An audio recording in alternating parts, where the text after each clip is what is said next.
Now this, Venezuela's president, Nicolas Maduro, is calling President Trump, quote, the new Hitler in international politics. He was responding to this part of President Trump's UN speech. Roll tape.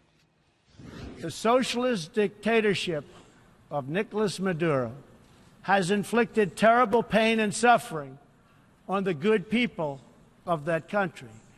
This corrupt regime destroyed a prosperous nation by imposing a failed ideology that has produced poverty and misery everywhere it has been tried.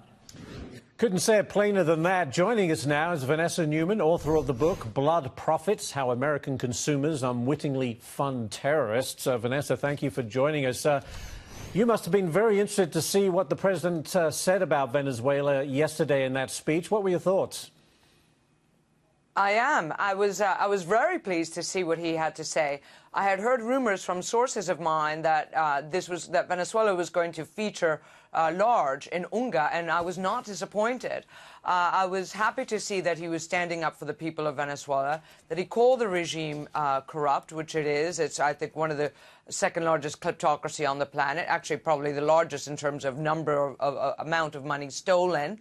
My only criticism is he didn't refer to it as really a drug cartel, which is basically, or their ties with the drug cartel. That would have been, you know, the trifecta. But it was very brave of President Trump, and I'm very glad to see him do it. But practically, Vanessa, does it make any difference? He certainly praised those leaders in the region for helping those citizens of Venezuela who were trying to escape. But ultimately, these strong words, are they going to have any tangible results?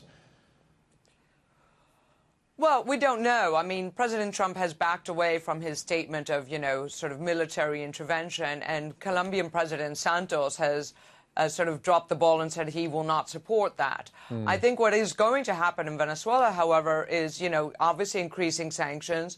Venezuela, but also Venezuela is going to slightly hang itself by its own petard, or the Maduro regime will, because they have an increasing humanitarian crisis. 60% of children under the age of 5 are now severely malnourished, and today it became official that they missed their September 15th bond payment.